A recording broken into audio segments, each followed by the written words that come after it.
Então, vamos lá falar sobre o PREC, sobre o pós-25 de Abril e como é que foi viver isso, no caso na Já na emissora, emissora, sim. ah, que acaba os meios de comunicação social acabam por ser quase campos de batalha Sim, político-ideológicos. também havia uma coisa que hoje provavelmente já ninguém se lembra, ou poucos se lembrarão, que eram as agressões ideológicas. A malta agredia ao outro com invectivas ideológicas. O fascista, o O reacionário, burguês. o burguês, eram claramente pejorativos e pretendia agredir-se. Chamavam-se agressões ideológicas. Como é que, Mas havia discussões muito, muito assanhadas nesse tempo, nos chamados plenários na emissora nacional. Assistia a vários, havia uma senhora do MRPP e um outro senhor, todos conhecidos, sei quem são, mas não vou dizer os nomes, ah, completamente Partido Comunista Ortodoxo, e que pegaram-se violentamente. Não chegaram a vias de facto por pouco, mas há uma altura em que o ortodoxo PC se voltou para a senhora do MRPP e disse: bem, está bem, vamos para aqui discutir estas coisas todas e tal, mas olha, se estivesses a morrer afogado, eu ia lá tirar-te, eu ia ajudar-te a sair. E a outra disse: pois olha que eu não, deixava-te morrer. e Enfim. como é que. Portanto, foram tempos muito conturbados, obrigavam-nos a estar despertos 24 horas por dia, porque todos os dias havia dois militares que se encontravam num qualquer e conspiravam qualquer coisa. Havia o tempo das ocupações de fábricas, um, dos campos, das campanhas de dinamização do FMA. Portanto, tudo isso foram tempos dos atentados, uh, do Cónigo Melo, do Avelino Ferreira Tous, enfim. Eram tempos em que estava sempre a acontecer qualquer coisa, a gente não sabia se 2 horas depois ainda era o mesmo Conselho da Revolução, se já era outro, se o Primeiro-Ministro caía. O período de Vasco Gonçalves foi delirante nesse aspecto. Uh, Houve tentativas de, aparentemente, de reverter situações no 28 de setembro, logo desse ano, de 74, depois no 11 de março, depois o 25 de novembro, que acabou por, embora levando algum tempo, ser o travão a essa convulsão gigantesca que parecia nunca mais acabar. E como é que era a vida na redação e como é que se dá Era igual, refletia-se, tudo o que se passava na política refletia-se nas relações que foram invadidas nessa altura. Alguns estariam lá e muita gente aderiu aos partidos nessa altura. E, portanto, as convicções eram todas muito fortes. Havia muito vira-casacas também da gente que aderiu àqueles partidos todos. Apareceram inesperadamente pessoas que eu nunca pensaria no Partido Comunista. Apareciam pessoas no PS, no PSD, no CDS. Não se manifestavam tanto no princípio, porque o CDS teve alguns problemas iniciais em ser aceite como um partido democrático enfim, com viabilidade para se ingrar, teve de facto algumas dificuldades. Mas, portanto, apareceram pessoas de todos os partidos, sobretudo os dois maiores partidos, rapidamente tomaram conta das ocorrências. Primeiro, talvez o Partido Comunista o tenha tentado, porque tinha coisas mais organizadas. O PSD e o PS vêm depois, acabam por se tornar grandes partidos nessa altura, legalizados nessa altura, mas sem nenhuma grande tradição para trás. O PSD, o PS foi fundado pouco tempo antes do 25 de Abril, como se sabe.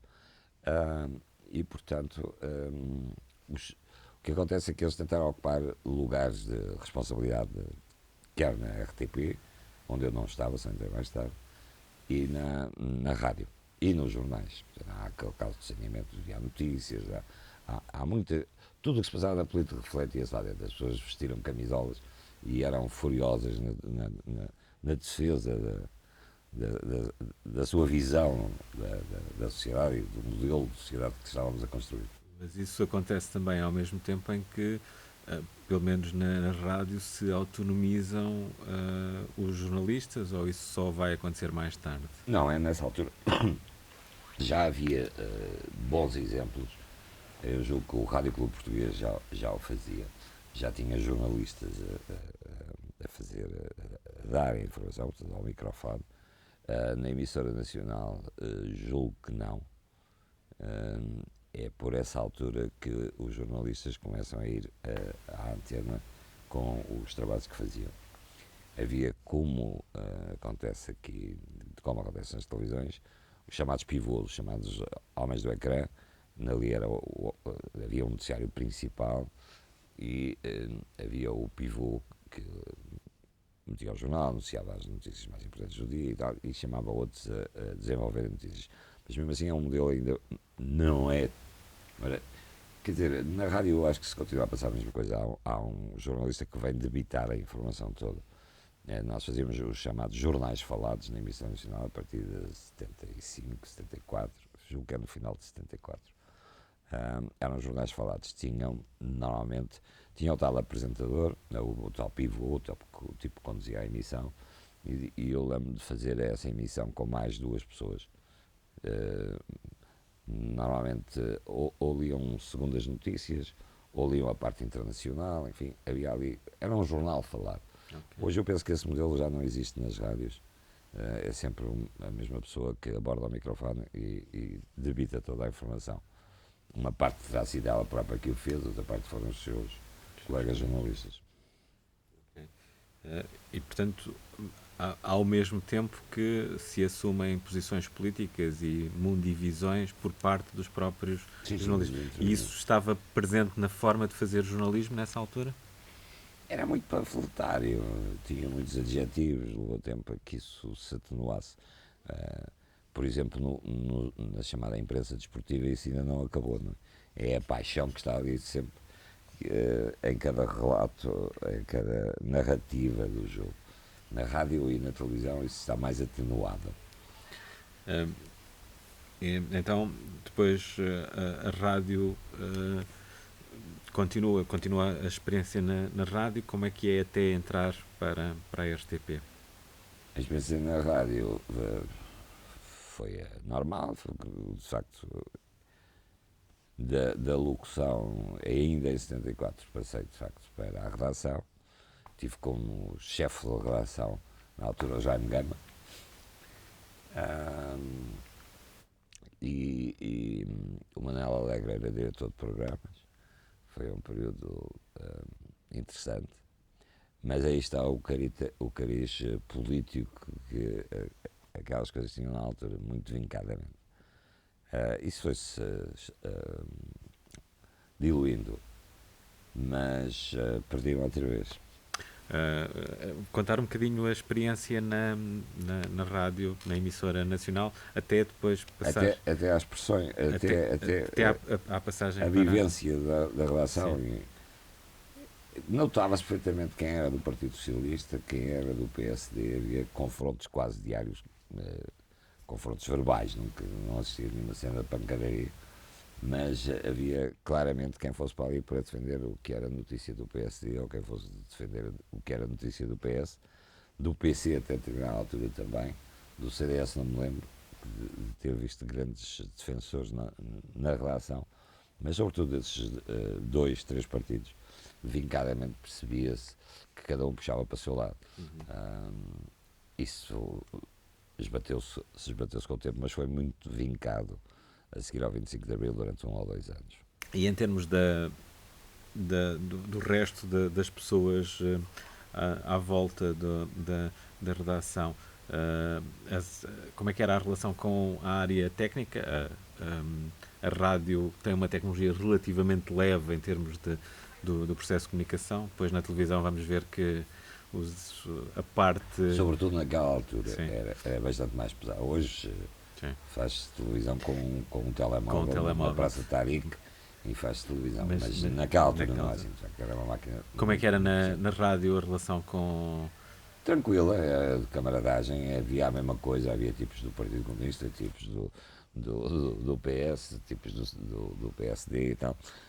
De vez em quando alguém tentava partir a bobina, esticar coisa para que determinado tipo de declaração não fosse para o ar. Houve alguns acidentes e incidentes, percalços, não sei como lhe chamar, no caminho, mas foi um período muito conturbado. 74. E eu depois, em 78, estava a fazer um programa na rádio, ainda não era rádio comercial, salvo erro, era Antena 3 ou EDP3, não, Rádio São Sonora, RDP3, que a rádio comercial surge bastante mais tarde com esse nome. Mas não sei se já era rádio comercial, não tenho ideia. Agora, estava a fazer um programa em que o pivô, o dono do programa, era o Joaquim Letria. Estava o Rui Paulo da Cruz, estava a Teresa Montinho, estava eu, estava o Vítor Soares. E há um belo dia que eu saio do estúdio da Sampaio Pina, e a telefonista diz: telefonou para aqui, diz que quer falar contigo, não sei o quê, o Hernani Santos, que era na altura diretor do segundo canal da RTP, que se tinha autonomizado em termos de programação própria. Era o Fernando Lopes, o diretor do canal, e tinha conseguido, junto de Soares Louro, que fazer um canal um pouco diferente do que era o grande generalista que era a RTP1 e continua a ser, e é. A Informação 2 tinha uma programação mais cuidada, mais elitista, mais dedicada a artes, e depois tinha o Hernani Santos na Informação, e foi quando apareceu a Informação 2, que conseguiu reunir, eu acho que é irrepetível uma coisa daquelas. Ele conseguiu reunir um naipe de jornalistas para trabalhar ali,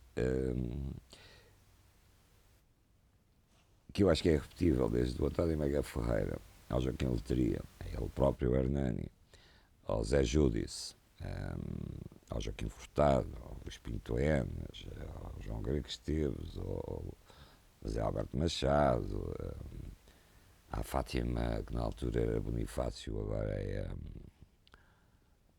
Não, agora é que é Fátima Bonifácio, na altura era Fátima Serras Pereira, peço desculpa. Conseguiu ver um lote de Inaguiar, que surge, é bastante mais nova, surge como quase estagiária nessa altura. Ele conseguiu reunir esse lote de profissionais.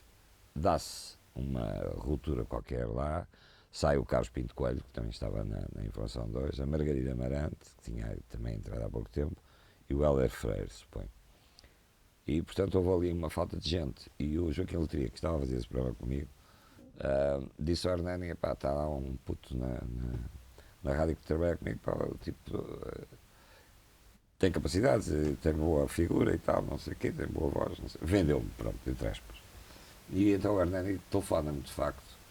Eu fiquei surpreendido, porque o Joaquim nunca me disse nada, atendo o senhor, e ele disse: conhecíamos vagamente, tínhamos feito uma reportagem ao mesmo tempo em Argel, quando foi um dos inícios das negociações entre os partidos de libertação e Portugal, salvo erro, foi um encontro por causa ou da Guiné ou de Cabo Verde. Estivemos ambos em Argel e, portanto, tivemos sempre. Ele estava no Diário de Notícias nessa altura. Cruzámos no avião, conversámos e lá convivemos, e depois passou a receber esse telefonema. Portanto, conhecia assim o que queres e tal. O Joaquim diz que tens condições para vir para aqui, estou aqui a precisar de um tipo com condições para ir ao ecrã e tal, não sei o que, queres vir para aqui? Disse: Hernani, eu nunca fiz televisão, não faço ideia do que é uma câmera, não sei como é que isso faz, não te preocupes, isso a gente ensina-te. Ok. Oferece-me o dobro do ordenado que eu estava a ganhar na rádio, e não põe como condição ter que abandonar a rádio. Podíamos coordenar, porque aquilo era a Informação 2, e ia para o ar às 9 e tal da noite, e o grosso da redação começava a trabalhar às 2 da tarde, 1 da tarde. Portanto, eu estava na emissora a fazer amanhã, tinha tempo para coordenar, enquanto pude, aguentei com as duas coisas e multipliquei por 3 o ordenado, que foi fantástico na altura. Como é que foi aprender televisão? Outra vez como tinha sido na rádio com os mais velhos? Sim, isso de todo o tempo. Todo o tempo. Na RTP depois não fez formações, não teve ao longo do percurso profissional? Não. Eu acho que fiz formação, podemos as pessoas dizem isso, na prática, com as pessoas já no terreno, como fizeram comigo. Eu lembro de ir para entrar na Informação 2 e O que me deram para fazer nos 2 primeiros dias foi o último meteorológico. Que não tem nada que fazer, é só para a meteorologia, sacar a informação e passar aquilo que o pivô lia.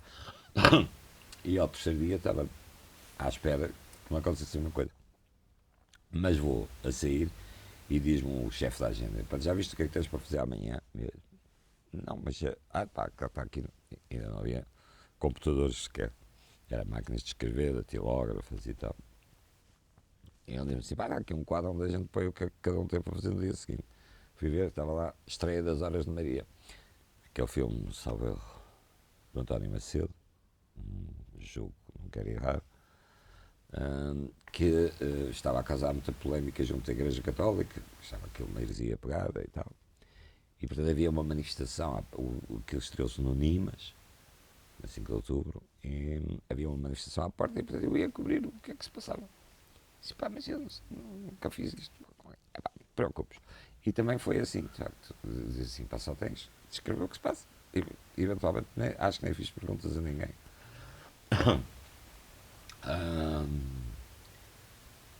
E o que é que eu fiz? Lá fui. Tinha uma câmera igual a esta à minha frente e disse ao presidente: pá, eu nunca fiz isto, pá, como é que eu faço isto? Disse, não te preocupes. Abres, disse, estou aqui no 5 de outubro, cinema Nimas, não sei o que, um filme controverso, a Igreja Católica não gosta e tal, não sei o que, blá blá blá. E eu rodo a câmera para as pessoas e está feito. E assim foi. Portanto, foi assim que aprendi. No caso, com o operador de câmara a dar-lhe as dicas. Exatamente. E isso serviu-me muito tempo. Com o operador de câmara e com os outros colegas. Muito bem. Sobretudo com os mais velhos. Então, e como é que foi acompanhar o estabelecer do processo democrático, as primeiras, as eleições? Como é que foi a evolução do trabalho na RTP? Eu, as primeiras eleições, ainda estava na rádio, para a Assembleia Constituinte. Foram feitas aqui no centro Carlos Gulbenkian, na Fundação. Aquilo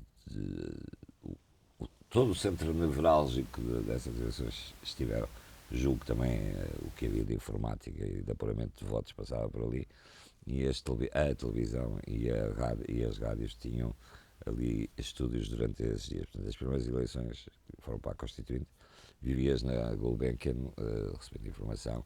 Ainda havia telex, ainda era do papel, não havia nada em digital, não havia telemóveis, não havia nada dessas coisas. Depois, na televisão, eu não tenho a certeza que tenha feito algumas eleições, alguma noite eleitoral, enquanto houve Informação 2. Não sei se já era chamado pivô ou apresentador, mas cheguei a fazer algumas coisas, não me lembro. Lembro que era para a Informação 2, porque exatamente a morte de Sá Carneiro é num momento. Eu vou pelo segundo canal fazer um comício e depois vou até Camarate, porque me dizem Já vamos falar sobre esse mas portanto depois houve noites eleitorais. A primeira vez que fiz uma noite eleitoral soei um bocadinho, porque tinha a plena consciência. Eu tinha 30 e poucos anos, e dizia assim: pá, mas eu vou dar notícias para os meus pais, para os meus avós, quem é que vai acreditar em mim? E portanto houve momentos meus de tensão. E então eu para aí 10 minutos antes, quando estava tudo pronto, estávamos na contagem final, vinha para o pátio no Lumiar, onde estacionávamos os carros cá fora, e sentava-me ali, que as emissões abriam às 7, uma coisa assim da tarde, ainda era dia, em alguns casos. Estava a ver o pôr do sol e tal, e a tentar abstrair do que ia fazer a seguir. Porque aí sim senti-me muitas vezes muito tenso. Olha que assim, depois de dizer boa noite, o resto sai. Tem que acontecer. E já agora voltando aqui um bocadinho atrás, como é que foi a evolução da cobertura jornalística das eleições, desde a Constituinte, visto, não sei se fez na altura como jornalista Não, na emissora nacional? Sim, fiz a Constituinte, as outras já fiz na televisão. Portanto, passa para a RTP em 78, não é? 78. Em 78. Como é que foi? Houve alguma evolução? Como é que era feita a agenda e a escolha do que é que se ia cobrir? Eu sei que há uma altura em que passa a haver alguma, alguma imposição administrativa sobre como fazer a cobertura jornalística. Ahm, eu diria que a imposição é mais imposta por nós jornalistas. Ahm, a tendência das administrações era dar a maior relevo e quase exclusivo aos grandes protagonistas. Portanto, ao tal PS, ao tal PSD, ao tal PCP, ao CDS a partir de determinada altura, esquecendo todos os outros. Passou-se para o excesso, julgo eu, hoje, de, em campanha eleitoral, ninguém tinha percentagens. Isto é, os candidatos não se podia dizer que aquele é mais votado que o outro porque não havia votos. E, portanto, mas isso foi mais os sindicatos, os jornalistas, que fizeram pressão, porque os outros de facto não tinham voz nas primeiras coisas, ou tinham uma voz muito. Não participavam em debates. Mas a partir da década de 80 dá-se Houve, uma inversão, não é? há um momento em que se torna. Peca-se, processo, acho eu, dá-se ao mesmo tempo a todos. Pronto. É evidente que, por exemplo, o comício que eu ia fazer na tal noite da morte de Sá Carneiro era a Carmelinda e o Aires Rodrigues, que era um partido, o POS, Partido Operário da União Socialista, ah, e havia, obviamente, o interesse maior do público estava em saber o que é que o general Soares Carneiro andava a fazer, ou o general Ramalhianes andava a fazer, o que é que as entouragens, o que é que quem os suportava andar a fazer, do que propriamente, com todo o respeito por eles, pela Carmelinda ou por Aires Rodrigues, ou por outros candidatos tipo, de igual relevo, não é? Portanto, nessa Mas, altura, mas fazia-se, de década de facto, 80, começou, viu-se agora nas recentes eleições, por exemplo, o tratamento diferenciado que tiveram os grandes partidos, os partidos com assento parlamentar, dos partidos, sobretudo dos novos, do Chega, do Liberal, do Livre. O PAN já teve algum, porque já era parlamentar, e o partido do Santana Lopes, a Aliança. Viu-se que acabaram por participar em painéis ao molho, o que limita, obviamente, as oportunidades de um debate frente a frente, ou de um debate, uma entrevista a solo. Não? okay.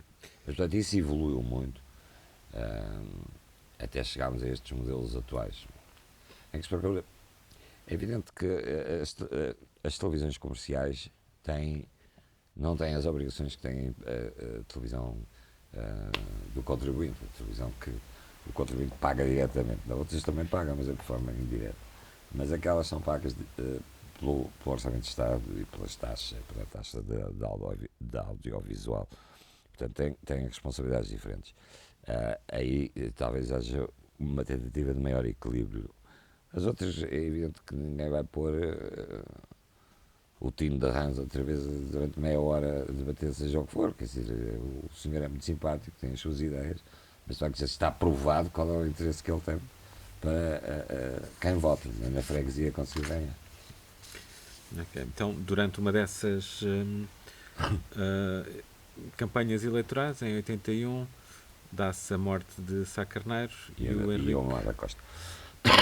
E do Linamar da Costa e o Henrique é enviado para o local. Quer-nos contar a história desse não furo? Não fui enviado. Não? Não. Eu estava de facto para ir fazer o comício da Carmelina Rodrigues e do Aires, Carmelina Pereira e Aires Rodrigues, quando já no bar, preparado para sair, estava a tomar um café com o operador que ia comigo, o cameraman, e aparece o senhor que marcava as equipas da reportagem, técnicas, e disse assim: Henrique, pá, caiu ali uma avioneta em Camarate que já ia fazer. E eu hesitei, que uma avioneta em Camarate. É preciso recuar no tempo e perceber o que se estava, como se faziam as coisas na altura. Hoje, se eu, enfim, não serei exemplo para isso, mas alguém que não é conhecido sair ali à rua e for atropelado, só interessa à família dele e ao tipo que o atropela e a ele próprio. Hoje é notícia de abertura de qualquer televisão, ou de quase todas. Na altura não era. Marionete, e tem mortos e tal. Parece que morreu duas outras pessoas e tal. É isso. Mas apesar de tudo, achei telefonar para o chefe lá e dizer: pá, aqui o Janarra, era o nome do senhor, está aqui o Janarra a dizer que houve um acidente em Camarate e tal, que vou para a Carmelinda e tal, não sei o que. Achas que vai lá? Vai, pá, mas não percas tempo com isso, pá. Tens é que estar a fazer o comício, porque era a tal história, tinha que dar 2 minutos a cada um, ou uma treta qualquer, já não sei. E eu também, eu vou. E lá fui para Camarate. E, portanto, cheguei muito pouco tempo depois do desastre, eventualmente uma meia hora depois, uma coisa assim. Do desastre, não sei, do avião ter estourado. E fico. E faço o que vejo. Obviamente ali ninguém falava.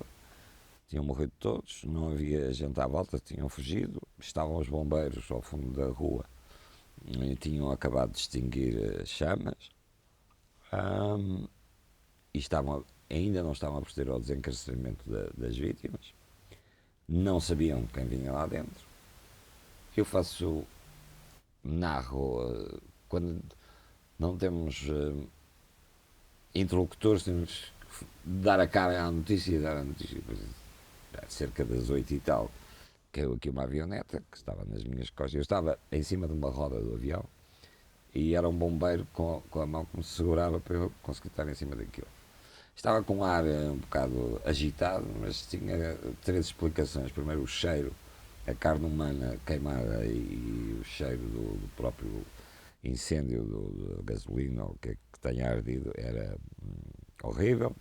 Depois estava muito a frio e depois aquilo era ao cimo de uma rampa e eu fui a correr para a rampa acima. Portanto, chegava assim um bocado esgaseado e dava assim aquele ar. Mas não fazia a mínima ideia de quem estava no avião, não se reconheciam. E só muda o curso dos acontecimentos, porque senão a notícia tinha sido dada ao país às 2 ou 3 da manhã, pelo menos na televisão. Eu deixo a rua e está um bombeiro com aquelas coisas que eles tinham de manivela para falar para o cartel. Já estava a comunicar de coisas e eu pergunto: sabe quem é que vinha no avião, quantas pessoas vinham e tal? Eu não sei, mas parece que vinha uma alta patente militar no avião. Isso aí fez-me campainhas, não podia telefonar para a redação porque não havia telemóveis. Também não era muito longe, era no Lumiar, portanto fui direto para o Lumiar. E sou surpreendido porque eram já aqui 9h30, 10 da noite. Sou surpreendido porque normalmente havia gente no pátio a cruzar e tal, não sei o quê, todos eles estavam em plena atividade. E eu não vejo ninguém no pátio. Mas pronto. E subo à sala da direção. Vejo tanto que a televisão estava. Porque eu pedi a outro colega para telefonar aí para a Força Aérea, para não sei para a Força Aérea, para o Estado-Maior, para ir para o aeroporto a ver qual era a alta para dentro que vinha no avião. Ou que ia no avião. E entretanto eu fui pôr o filme a revelar, que era Inversível Cor. Já trabalhávamos a cor, embora emitíssemos a preto e branco. Acho que em 80 exatamente, não tenho presente quando é que começou a cor na televisão. Entre 78 embora a emissão fosse a preto e branco, era gravada as reportagens já a prever que depois podiam ser utilizadas, etc. A cor. E daí fui pôr o filme a revelar e subi à sala de direção e quando abre a porta estava não só o diretor, mas estava a administração, estava mais não sei o quê, tudo com uma cara pesarosa, tudo constrangido e tal. E disse: mas o que é que se passa? Morreu o Sá Carneiro. Morreu o Sá Carneiro, mas quando, aonde? Está aqui num desastre em Camarada. E eu disse: olha, então eu tenho ali as imagens. Foi assim que eu soube. Entretanto já tinham arrancado outros colegas para lá e eu também já lá não ia fazer nada, tive que acabar de montar o filme, que era uma coisa pequenina, para ser passado. Okay. Então, e depois falar um bocadinho sobre o trajeto na RTP, as várias tarefas que foi desempenhando, os vários programas em que foi trabalhando. Fui crescendo na comunicação, em televisão, na RTP, portanto comecei como um simples jornalista. A minha aptidão para o ecrã que o Letria achava que tinha, e o Hernani achava que eu tinha, levou-os a colocar em frente da Câmara, a apresentar telejornais, a Informação 2, primeiro como uma segunda linha, que era uma prática que se fazia na Informação 2, havia um pivô principal e depois havia um outro pivô encarregado de notícias que estavam de uma forma mais breve. A seleção era um pouco aquela que eu fiz na altura em que nos conhecemos na Ainda se RTP. lembra? A Sandra ainda não pode comigo desde essa altura. Lembro bem. Que era de tudo o que cobrimos e de tudo o que nos parece que são as notícias mais importantes do dia, selecionamos 2 ou 3 para desenvolver bastante, com eventualmente no modelo que conheceu, ele reservava um quarto de hora ou 20 minutos para o assunto do dia, com um convidado ou com um contraditório em estúdio, ou com ligações ao estrangeiro, porque apanhei a crise de Timor toda, e tinha um horário fantástico, porque prometia ter acordado gente em Nova Iorque, onde se passavam negociações, e gente em Timor-Leste, que conseguia pôr toda a gente em linha às 9h30, 10 da noite. Era razoável em Nova Iorque e era razoável em Timor ainda. Esse é o Jornal 2, que é a fase final, já lá vamos. Na RTP. Antes de. Voltando à Informação Sim.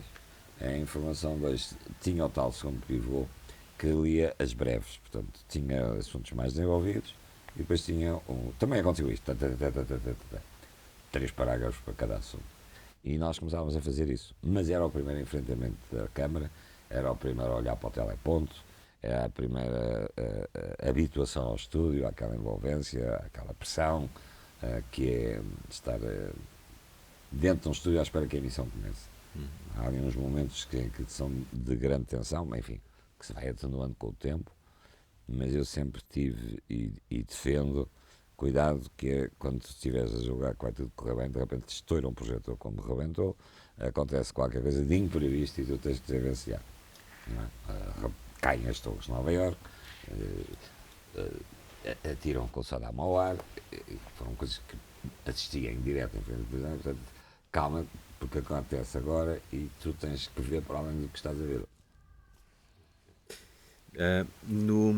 Na RTP havia claramente duas culturas jornalísticas nos dois canais. Isso foi Nessa sempre, altura, sim. foi sempre assim desde da equipe, desde do aparecimento da 2 como um projeto autónomo. Não foi, esse projeto morreu em 1980, 81, não tenho a data presente, no momento em que o Dr. Daniel Proença de Carvalho era o presidente da administração da RTP. Ele entendeu que aquilo era um canal muito comprometido.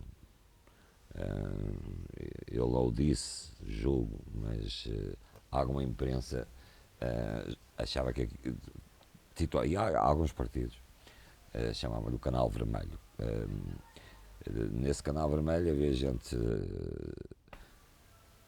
que não tinha partido, como é o meu caso e outros, e havia gente que era do CDS, havia gente que era francamente conservadora, havia gente de toda a espécie, éramos para aí 30 pessoas ao todo, e havia de todas as cores e todos os paladares. Mas o formato, a maneira, o facto de eventualmente dar mais importância a um assunto que o telejornal abria e nós abordarmos como preferencial de Chernobyl em vez de o primeiro-ministro que tinha inaugurado mais um chafariz não sei aonde, trouxe essa imagem, por exemplo, durante a chamada Revolução dos Pregos, que o engenheiro Ângelo Correia inventou numa manifestação, já não sei se foi do 1º de maio, se foi da greve geral da CGTP, que ele inventou uma greve dos pregos. Nós francamente tomámos uma atitude de dúvida, de questionar o que é que estava a passar, enquanto que os outros ouviam o ministro, estendiam o microfone e ouviam o ministro. A nossa atitude era mais... Para já era muito engraçado, porque chegámos a estar, na Gulbenkian, uma vez isso aconteceu, em disputa, os dois canais. tínhamos 2 microfones, 2 câmaras, e era a ver quem fazia a primeira pergunta. Não havia ali pé de microfone, era, tens que ser o primeiro, era como diziam, tens que ser o primeiro a fazer a pergunta. E do outro lado, de vez em quando aparecia um que também queria ser o primeiro, né, que a gente atropelava-se uns aos outros, era curioso. Mas Estamos a falar então dessa primeira. era nitidamente um projeto que não seguia os cânones, os modelos de maior controle que tinha, graças à autonomia que o Fernando Lopes tinha conseguido, graças à autonomia que o Hernani reafirmou várias vezes no ecrã e com as coisas que fazíamos. O mérito foi deles. Nós sentimos com mais capacidade para tentarmos transmitir aquilo que entendíamos ser o mais perto da realidade do que se estava a passar. Havia, obviamente, contraditório, havia convidados para se explicarem sobre determinadas coisas. O que se procurava era contrapor factos contra os argumentos que iam apresentar. Já vamos voltar a falar disso outra vez, porque esse modelo vai voltar a tentar ser replicado Várias vezes já depois. perto do... mas aqui esta relação disse que a RTP1 era mais atreita aos mecanismos de controle e que a 2 estava um bocadinho mais liberta. Como é que se... Eventualmente sentir-se-ia, mas não chegava à redação. Ok. Porque algumas vezes o Hernani chegava à redação e dizia: se calhar vou-me embora. Tinha havido tempestade. Mas cá abaixo não chegava. Não é? Ficaria pelo Fernando, pelo Hernani. Pelo menos, eventualmente podia chegar a outros com quem na hierarquia estivessem mais próximo deles. Eu era soldado raso e essas coisas não chegavam. Ok. E quando trabalhou na RTP1 já não era bem assim? Quais é que eram as diferenças? Aí, quer dizer, os jornalistas tiveram, durante todo esse percurso, pelo menos alguns, várias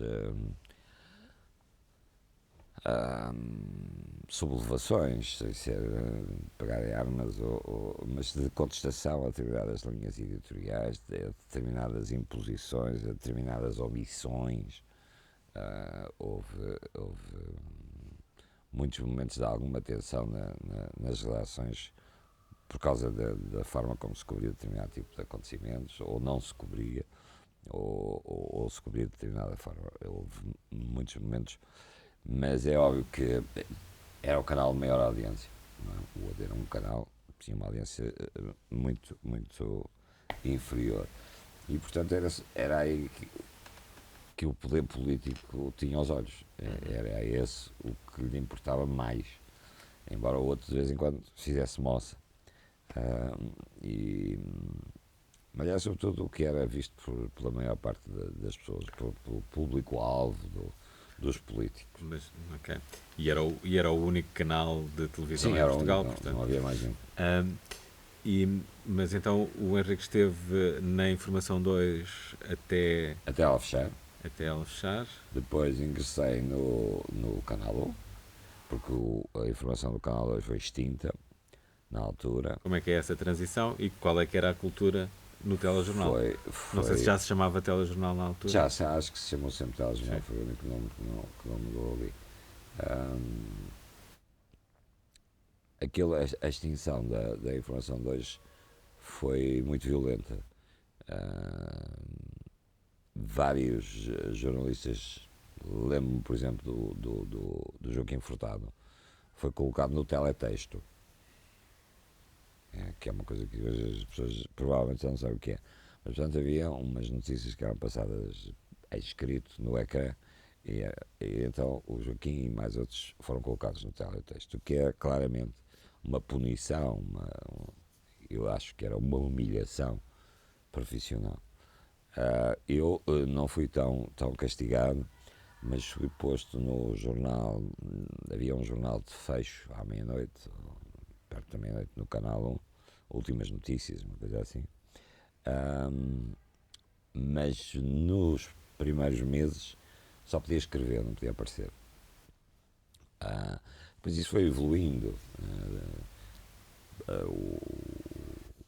a bactéria ou o que é que eu estava contaminado não se revelava mais. E, portanto, comecei a aparecer, até que cheguei aos telejornais, a programas de debate, às noites eleitorais, tudo isso. Fui andando. Ok.